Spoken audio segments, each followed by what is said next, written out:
Hello बच्चों, कैसे हैं आप सभी? बढ़िया, क्या बात है। Happy Diwali to everyone. हो सकता है ये वीडियो दिवाली के बाद आए या हो सकता है उससे पहले भी आ जाए। फिर भी ये शुभकामनाएं हैं आपको दिवाली की। एंड उम्मीद करते हैं कि इस दिवाली आपके जितने भी डीपेस्ट डिजायर हैं सारे कब फुलफिल हो जाएं, राइट। और भगवान की कृपा दृष्टि आप पर बनी रहे। सो आज मैं आपके लिए लेकर आया हूँ मेटल्स एंड नॉन मेटल्स का नया लेक्चर, राइट। केमिस्ट्री चल रही है, आप सभी जानते हैं इस बात को। ओके, सो बच्चों लोग, welcome to the channel Exam Nova, right. And मैं हूँ राहुल कुशवाहा जो आपके लिए लेकर आया है मेटल्स एंड नॉन मेटल्स का नेक्स्ट लेक्चर। तो सबसे पहले बच्चा लोग जो स्टार्ट है हमारा, आई थिंक यही हमारा आखिरी लेक्चर होगा इसमें। Extraction of metals. Extraction of metals मतलब मेटल्स को हम कैसे बाहर निकालेंगे, कैसे निकालेंगे भैया। जैसा कि आप लोग पढ़े हैं NaCl। क्या पढ़े बच्चा लोग? NaCl। अब NaCl में से Na को निकालने का कोई तो तरीका होगा, कोई तो तरीका होगा। तो देखिए, चलिए ढूंढते हैं इसको कैसे निकालेंगे। उससे पहले बच्चे लोग बहुत जरूरी समझना है हमारे लिए ओर या फिर मिनरल्स। अब मिनरल्स क्या होते हैं? मिनरल्स वो होते हैं जब हम माइनिंग वगैरह करते हैं तो अर्थ के क्रस्ट में से जो निकलते हैं उसी को मिनरल्स कहते हैं, राइट। और उसे कहते हैं, और में से हम मिनरल्स को एक्सट्रैक्ट कर सकते हैं प्रॉफिटेबली एंड कन्वीनियंटली। प्रॉफिटेबली का मतलब क्या है कि मान लीजिए आपको कोई और मिला, 10 kg का पत्थर मिला, एक पत्थर कह सकते हैं उसे, राइट। अब उसमें 7 kg आयरन है, बाकी 3 kg इम्प्योरिटीज है। लेकिन अगर ऐसा समझ लीजिए कि 3 kg आयरन है और 7 kg इम्प्योरिटीज है, तो जितने का वो कहते हैं हमारे यहाँ, जितने का बाबू नहीं उतने का झुनझुना हो जाएगा, राइट। तो आपने वो वो मीम नहीं पढ़ा वो कि 32 लाख का तो हमारा इन्वेस्टमेंट है, तो ये 33 लाख का नुकसान कैसे हो गया? तो बोलता है कि हमने 32 लाख पहले लोगों को लोन दिया और 1 लाख फिर उस लोन को रिकवर करने में खर्च हो गया, राइट। तो ये वही बात हो जाती है। तो हमें प्रॉफिटेबली और कन्वीनियंटली निकालना रहता है। तो उन मेटल्स को एक्सट्रैक्ट करने के लिए सबसे पहले हम देखते हैं एनरिचमेंट ऑफ ओर, राइट। अब आपको सबसे पहले मिलेगा ओर। क्या मिलेगा बच्चे लोग? ओर। और ओर में भी आप सबसे पहले देखेंगे तो एनरिचमेंट, एनरिचमेंट ऑफ ओर। इसका मतलब क्या है कि और उसमें कितना है। अब और भी सारे मेटल से हो सकता है, तो 3 टाइप का होगा बच्चे लोग। एक इधर ले लेते हैं, एक इधर और एक इधर। तो एक होता है सबसे पहले हाईली रिएक्टिव मेटल का, हाईली रिएक्टिव मेटल। मतलब आपको और मिला और फिर और में आपने देखा कि वो मेटल कितना ज्यादा है, 80%, 90%, 7%, मतलब 100% पूरा तो होगा नहीं। तो एनरिचमेंट का मतलब यही है कि उसमें वो मेटल कितना है। ओके, तो हाईली रिएक्टिव मेटल। अब हाईली रिएक्टिव मेटल को प्योरीफाई करने के लिए आपको कुछ नहीं करना होता, आप सीधा इलेक्ट्रोलिसिस करते हैं। इलेक्ट्रोलिसिस, यदि आप इस चैनल पे शुरू से बने हुए हैं तो मैंने आपको ये फर्स्ट चैप्टर में ही पढ़ाया था कि इलेक्ट्रोलिसिस का यूज क्या होता है हाईली रिएक्टिव मेटल्स को एक्सट्रैक्ट करने में। मोल्टन स्टेट में करते हैं, मोल्टन मतलब सेमी लिक्विड, ठीक। और आपको प्योर मेटल मिल जाता है। क्या मिल जाता है बच्चे लोग? Pure metal. फिर इसके बाद आपका आता है मॉडरेटली रिएक्टिव मेटल्स। मॉडरेटली, जो मॉडरेट होंगे, हाईली मॉडरेटली रिएक्टिव मेटल्स। अब ये आपको दो फॉर्म में मिलता है। कितने फॉर्म में? दो फॉर्म में। देखिएगा, एक मिलेगा सल्फाइड के फॉर्म में, सल्फाइड, और एक मिलेगा आपको कार्बोनेट के फॉर्म में। ओके बच्चों, ठीक है। तो जब अगर आपको कार्बोनेट के फॉर्म में मिलेगा तो उसका आप करेंगे कैल्सिनेशन। क्या करेंगे? कैल्सिनेशन। और यदि वो आपको सल्फाइड के फॉर्म में मिलेगा तो उसका करेंगे आप रोस्टिंग। क्या करेंगे? रोस्टिंग। दोनों क्या होता है मैं पूरा बताऊंगा, इलेक्ट्रोलिसिस भी बताऊंगा आपको, डोंट वरी। फिर इसके बाद ये करने के बाद बनता है मेटल ऑक्साइड। क्या बनता है? Metal oxide. फिर इसको रिड्यूस करते हैं, मेटल ऑक्साइड को किसी रिड्यूसिंग एजेंट से, जैसे कि कार्बन, एल्यूमिनियम से भी करते हैं, राइट। जहां पर कार्बन काम नहीं आता वहां पर एल्यूमिनियम काम आता है। अब एल्यूमिनियम थोड़ा एक्सपेंसिव होता है ना, एल्यूमिनियम पाउडर के फॉर्म में यूज होता है, राइट। तो मेटल ऑक्साइड, फिर इसका रिड्यूस करेंगे हम कार्बन या एल्यूमिनियम का यूज करके। उसके बाद ये बनेगा इम्प्योर मेटल, और इम्प्योर मेटल को रिफाइन करेंगे तो बनेगा प्योर मेटल। ओके बच्चों। फिर यहाँ पर आता है least reactive metal. Least reactive metal. तो ये भी आपको सल्फाइड के फॉर्म में मिलता है। किसके फॉर्म में मिलता है बच्चे लोग? सल्फाइड। और सल्फाइड के फॉर्म में मिलेगा तो आप इसका करेंगे रोस्टिंग। रोस्टिंग से बनेगा मेटल ऑक्साइड। ठीक है, मेटल ऑक्साइड बनने के बाद फिर से आप वही इसका रिडक्शन कर सकते हैं या डायरेक्टली हीट भी कर देते हैं, तब भी का बात बन जाती है। फिर इसके बाद आपको मिलेगा इम्प्योर मेटल, और इम्प्योर मेटल को रिफाइन करेंगे, रिफाइनिंग, तो मिलेगा प्योर मेटल। ठीक है बच्चों, जल्दी से मैं फ्रेम से हट जाता हूं, नोट करना चाहते हैं तो जल्दी कर लीजिए। राइट, जल्दी नोट कर लिया, मिटा दें। ठीक है, ध्यान से देख लीजिएगा। यहाँ पर मेटल ऑक्साइड के बाद फिर वही फिनोमिना आ जाता है। मेटल ऑक्साइड को फिर रिड्यूस करेंगे, रिड्यूस करने के बाद आपको मिलेगा इम्प्योर मेटल, इम्प्योर मेटल को रिफाइन करेंगे तो मिलेगा प्योर मेटल। जल्दी जल्दी नोट करो बच्चों, जल्दी नोट करो। ठीक है, चलिए आगे बढ़ते हैं। तो सबसे पहले अब हम पढ़ते हैं extraction of highly reactive metals. Highly reactive metals में सोडियम हो गया, एल्यूमिनियम वगैरह। तो आप क्या करेंगे? इलेक्ट्रोलिसिस। अब इलेक्ट्रोलिसिस करने के लिए आपको क्या चाहिए बच्चे लोग? ये रहा, एक चाहिए कैथोड, एक एनोड। राइट, है ना? यहाँ पे स्विच लगा देंगे, एक कैथोड हो जाएगा। हालांकि ये प्लस है तो ये एनोड होगा।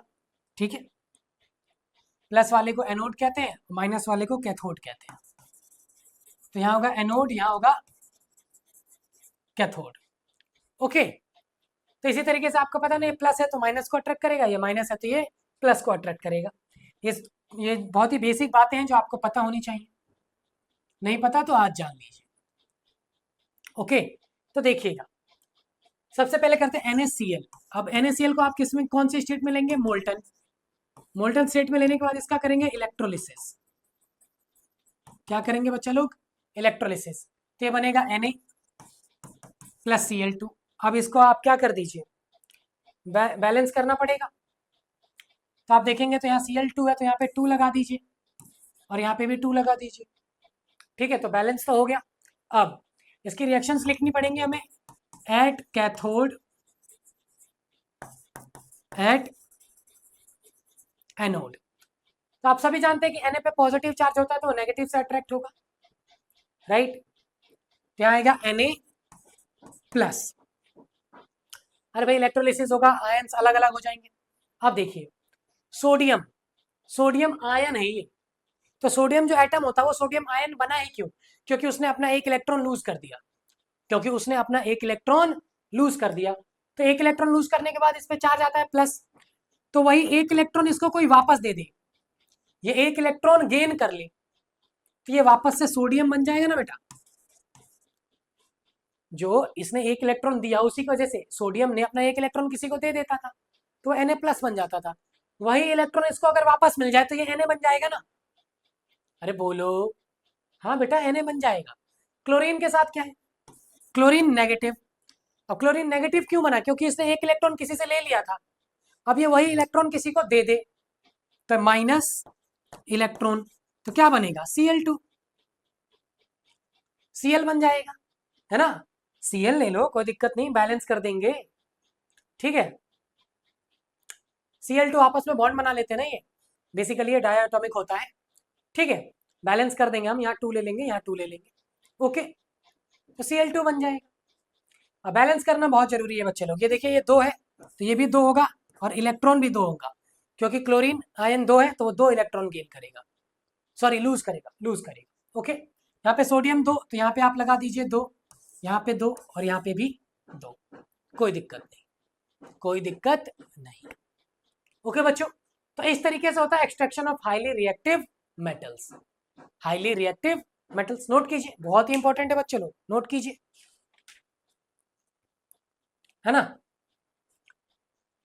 क्या कहा? एक और एग्जांपल दे दें? चलिए एक और एग्जांपल दे देते हैं। हमें क्या समस्या है भैया? मिटा देना कि नोट कर लिया है? कर लिया हो तो बता दो जल्दी, मिटा देते। ठीक है ठीक है, चलिए तो एक और एग्जांपल ले लेते हैं, एल्यूमिनियम वगैरह कुछ ले लेते हैं। KCl लोगे तो पोटेशियम क्लोराइड ऐसा ही हो जाएगा, कोई टेंशन वाली बात है नहीं। Al2O3, चलिए इसको भी मोल्टन स्टेट में लेंगे और इसका इलेक्ट्रोलिसिस कर देते हैं। इलेक्ट्रोलिसिस तो एल्यूमिनियम अलग, O2 अलग। अब देखिए हमें इसका बैलेंस करना पड़ेगा, राइट। तो बैलेंस करने के लिए अब यहाँ पर ऑक्सीजन 2 है, यहाँ पे 3, तो यहाँ 2 से मल्टीप्लाई कर देते हैं और यहाँ 3 से, तो 3 दूनी 6, 3 दूनी 6। लेकिन एल्यूमिनियम गड़बड़ हो गया तो ये हो गया 4। क्या हो गया? 4। कोई दिक्कत तो नहीं बच्चों? बैलेंसिंग में कोई दिक्कत तो नहीं, राइट। अब फिर वही कहानी है, एट कैथोड, एट एनोड। तो ये बात तो मेरी नानी भी जानती होंगी कि यहां पर होता है एल्यूमिनियम 3+, एल्यूमिनियम 3+। तो 3+ बना ही क्यों? क्योंकि इसने 3 इलेक्ट्रॉन किसी को दे दिए थे, अब वापस ले लेगा, ले भैया वापस ले ले। तो ये क्या बन जाएगा? एल्यूमिनियम। खत्म, टेंशन क्या लेना। अब कहोगे सर यहाँ पे तो एल्यूमिनियम 4 है, तो यहाँ पे 4 से मल्टीप्लाई करना पड़ेगा। बिल्कुल करना पड़ेगा, 4 तो यहाँ 12 और यहाँ पे भी 4, तो 4 से डिवाइड कर दो ना, 4 से डिवाइड कर दो, कहानी खत्म। ओके, तो इतना टेंशन नहीं पालना है। अब यहाँ पर ऑक्सीजन, ऑक्सीजन 2 नेगेटिव होता है, तो 2 नेगेटिव बना ही क्यों? क्योंकि इसने 2 इलेक्ट्रॉन किसी से ले रखे थे, वापस दे देगा, भैया ले जाओ अपने 2 इलेक्ट्रॉन, लो ले जाओ। ठीक है, तो ये बन जाएगा O2। क्या बन जाएगा? O2। अब वहां पे 2 है तो यहाँ पे भी 2 लगा दो और यहाँ हो जाएगा 4। अरे भैया एक ऑक्सीजन ने 2 इलेक्ट्रॉन दिए तो 2 ऑक्सीजन 4 इलेक्ट्रॉन देगा, कोई दिक्कत नहीं, बैलेंसिंग होनी चाहिए। अब इसी को बच्चे लोग, अब ऑक्सीडेशन रिडक्शन भी यहीं पर होता है। बड़ी इंपॉर्टेंट बात बताने जा रहा हूं, मैंने तो इसको ऐसे याद कर रखा है, NCR, नेगेटिव कैथोड रिडक्शन। देखिए एल्यूमिनियम आयन रिड्यूस होकर क्या बन रहा है? एल्यूमिनियम। एल्यूमिनियम आयन रिड्यूस होकर क्या बन रहा है? Aluminium, right. तो यहां होता है रिडक्शन और यहां पर होता है oxidation. Gaining of electron reduction, losing of electrons oxidation. तो यहां पर एक याद कर लो NCR, नेगेटिव कैथोड रिडक्शन। तो यहाँ रिडक्शन होगा कैथोड पे और एनोड पे क्या होगा? ऑक्सीडेशन। क्या होगा बच्चे लोग? ऑक्सीडेशन। लिखिए लिखिए, जल्दी लिखिए फटाक से, टाइम नहीं है, जल्दी एकदम। मॉडरेटली रिएक्टिव मेटल से पहुंचते हैं, नोट कर लिया? अब मॉडरेटली रिएक्टिव मेटल्स के बारे में मैंने आपको बताया, या तो ये कार्बोनेट के फॉर्म में मिलेगा या आपको सल्फाइड के फॉर्म में मिलेगा। जैसे हम दोनों का एग्जांपल है ZnCO3, तो इसका करेंगे बच्चे लोग कैल्सिनेशन। क्या करेंगे? कैल्सिनेशन का सिंपल सा मतलब ये है, heating without the presence of oxygen. Oxygen नहीं देना इसको और इसको हीट कर देना है। क्या हीट कर देना है? ZnCO3 को। जितने भी कार्बोनेट के ओर मिले, जितने भी कार्बोनेट के ओर आपको मिले, उसको without giving any oxygen just heat it, just heat it. तो जब आप हीट कर लेंगे तो ये बनेगा ZnO plus CO2, metal oxide plus carbon dioxide. इसका एक और एग्जांपल ले लेते हैं, ZnS, जिंक सल्फाइड। क्या एग्जांपल है बेटा? Zinc sulphide. तो जिंक सल्फाइड, अब सल्फर जब भी होगा तो उसे आप करेंगे रोस्टिंग। अब रोस्टिंग करने के लिए एक बात ध्यान रखनी होगी बेटा, वो रोस्टिंग नहीं है जो कैरी मिनाटी करता है। यहां पर आपको ऑक्सीजन देना होगा, रोस्टिंग। बैलेंसिंग का चक्कर जो भी हो आप देख लीजिएगा। ZnS plus O2 roasting. Roasting का मतलब है heating in the presence of oxygen. Calcination heating without the presence of oxygen, roasting heating in the presence of oxygen. तो ये भी वही बनाएगा, ZnO plus SO2, sulphur dioxide, metal oxide बन गया। अब मेटल ऑक्साइड के बाद आप देखें तो मैंने आपको क्या बताया था, ये रहा, दोनों से क्या बनता है? Metal oxide. और मेटल ऑक्साइड बनने के बाद हमें ये फॉलो करना पड़ेगा, इम्प्योर मेटल, फिर रिफाइनिंग, फिर प्योर मेटल। ओके, तो मेटल ऑक्साइड के बाद रिड्यूस करते हैं तो बनता है इम्प्योर मेटल। तो कहाँ गया भैया हमारा? ये रहा। अब ये ZnO दोनों सेम ही तो है। अब ZnO का रिएक्शन करा दो कार्बन के साथ। अब carbon is a good reducing agent. Reducing agent मतलब वो जिंक ऑक्साइड को रिड्यूस करके क्या बना देगा? जिंक, और साथ में बनेगा carbon monoxide, carbon monoxide. ZnO plus C, Zn plus CO। जल्दी नोट कीजिए तो, ठीक है, जल्दी नोट कीजिए। ZnO plus C equal gives Zn plus CO। तो देखिए जिंक मेटल मिल गया ना, लेकिन ये इम्प्योर होता है। कैसा होता है? इम्प्योर। अब इसको रिफाइन करेंगे तब जाकर प्योर बनेगा, ठीक है, वो भी सिखाएंगे, डोंट वरी। वो भी सिखाएंगे। कैल्सिनेशन और रोस्टिंग हो गया हो, राइट।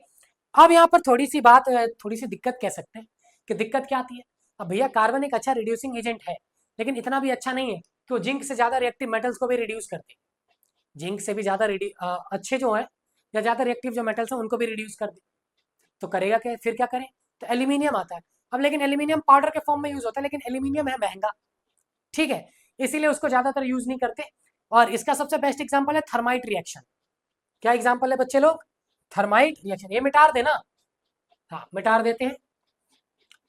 अब थर्माइट रिएक्शन बेटा इतना एक्सोथर्मिक होता है ना कि इसको वेल्डिंग के पर्पजेज से यूज करते हैं, या रेलवे के ट्रैक्स जोड़ने के, दो लोहे को आपस में जोड़ने के। मतलब थर्माइट रिएक्शन होता क्या है, Fe2O3 ये हो गया iron third oxide plus aluminium. अब एल्यूमिनियम को आप पाउडर के फॉर्म में यूज करते हैं यहाँ पर, ठीक है। इससे बनेगा Al2O3 plus Fe plus heat. इतनी ज्यादा हीट निकलती है कि वेल्डिंग होता है इससे। रेलवे के ट्रैक्स हो गए या दो मेटल्स को आपस में जोड़ना हो तो ये रिएक्शन यूज होती है, और इसीलिए इसको कहते हैं थर्माइट रिएक्शन। Highly exothermic. कैसा होगा बच्चे लोग, हाईली एक्सोथर्मिक। मैंगनीज ऑक्साइड के साथ भी होता है, तो याद रखिएगा इसी रिएक्शन को कहते हैं थर्माइट रिएक्शन, ठीक है। बैलेंसिंग वगैरह आप देख लीजिएगा। और इतना हाईली एक्सोथर्मिक होता है कि ये मेटल्स को जोड़ने में, ट्रैक्स को जोड़ने में, इन सब में इसका इस्तेमाल किया जाता है। ओके, लिख लो, दिल पे लिख लो इस रिएक्शन को, तो मैं तो ये कहूंगा सीधा, ठीक है, सीधा लिख लो, कोई टेंशन वाली बात नहीं है, लिख लिया ना दिल पे। चलिए आगे बढ़ते हैं। Extraction of less reactive metal या लीस्ट रिएक्टिव मेटल्स। अब लीस्ट रिएक्टिव मेटल्स में आप क्या आते हैं, ये क्या बोलते हैं, मरकरी, कॉपर वगैरह। चलो मरकरी का एग्जांपल ले लेते हैं। और जितने भी लीस्ट रिएक्टिव मेटल्स होते हैं वो किस फॉर्म में मिलते हैं हमको, सल्फाइड की तरह। जब भी मिलेंगे वो सल्फर के साथ बॉन्ड बना के मिलेंगे, तो मरकरी भी कुछ ऐसा ही मिलता है, ठीक है। Extraction of less reactive metals, HgS, mercury sulphide. अब इसको हम क्या करेंगे, ऑक्सीजन देंगे और रोस्टिंग कर देंगे। अब रोस्टिंग का मतलब है ऑक्सीजन देकर हीट कर देना, तो ये बनेगा HgO plus SO2 plus SO2। Okay, अब HgO को आपको रिड्यूस करने की जरूरत नहीं पड़ती, आप इसे और हीट कर दीजिए, तो Hg अलग हो जाता है, O2 अलग हो जाता है, Hg प्लस O2, ठीक है बेटा। बैलेंसिंग वगैरह देखते रहना साइड में, राइट। यहाँ दो तो यहाँ दो, यहाँ पे भी दो आ जाएगा। अब इतना तो बैलेंसिंग देखो बहुत सिखाया मैंने आप लोगों को। ओके, अब एक और एग्जांपल, चलिए एक और एग्जांपल ले लेते हैं। Cu2S, copper sulphide, right, Cu2S। अब इसको भी आप क्या करेंगे, ऑक्सीजन देंगे और रोस्ट कर देंगे, तो CuO प्लस SO2, ठीक। अब इसको रिड्यूस करना पड़ता है, तो रिड्यूस करने के लिए किसी खास चीज की जरूरत नहीं होती। CuO प्लस जो बचा खुचा Cu2S होता है ना, उसी से इसका रिडक्शन करा देते हैं, तो Cu प्लस SO2 फिर से बनता है, Cu प्लस SO2। लेकिन अभी ये जो Cu आया है, चाहे Hg आया है, ये सब, ये जो Cu आता है ये क्या होता है, इम्प्योर फॉर्म में होता है। तो इम्प्योर फॉर्म में होगा तो हमें क्या करनी पड़ेगी, इसकी रिफाइनिंग। रिफाइनिंग करने के बाद हमें मिलेगा प्योर मेटल। ओके बच्चों, प्योर मेटल। तो देखिएगा, अब बड़ा ही इंटरेस्टिंग टॉपिक है रिफाइनिंग ऑफ मेटल्स। तभी कॉपर था, कॉपर का एग्जांपल ले लेते हैं। इसके लिए हमें कुछ बढ़िया बढ़िया शेप्स लेने चाहिए, देखते हैं ऐसा शेप किसी काम का है या नहीं। लग तो नहीं रहा है, चलिए ऐसी बना लेते हैं। देखिएगा, ओके। अब एक होता है कैथोड और एक होता है एनोड। कैथोड और एनोड, और जो कैथोड की जो परत होती है ना वो बहुत मोटी होती है, और ये इम्प्योर कॉपर होगा। देखिए कोशिश करेंगे कि एकदम बढ़िया फिगर बना के बताए आपको, राइट। ये रहा बच्चे, ये से आप एनोड मान लीजिए, ठीक है। देखो क्या पट्टी बनाई है। अब इसी के बाद यहाँ पर ये एनोड, ये कैथोड ले लीजिए, कैथोड वाली परत थोड़ी पतली होती है और ये प्योर होता है। क्या होता है? प्योर। क्यों होता है सब बताएंगे, चिंता मत करो, बस एक बार फिगर बन जाने दो बच्चों। हम्म, ठीक है। अब इसमें हम करंट वरेंट पास करने के लिए कुछ इलेक्ट्रिसिटी वगैरह, ये रहा, ठीक है। इरेजर,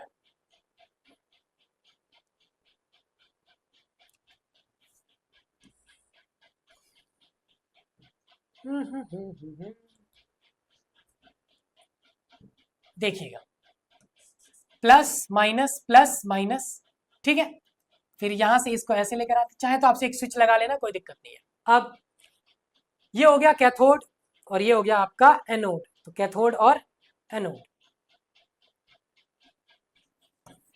कैथोड सॉरी एनोड है, ये एनोड है, एनोड पॉजिटिव होता है एनोड, और इस पर हो गया इम्प्योर कॉपर, इम्प्योर कॉपर, ये होता है कैथोड और ये होता है प्योर कॉपर।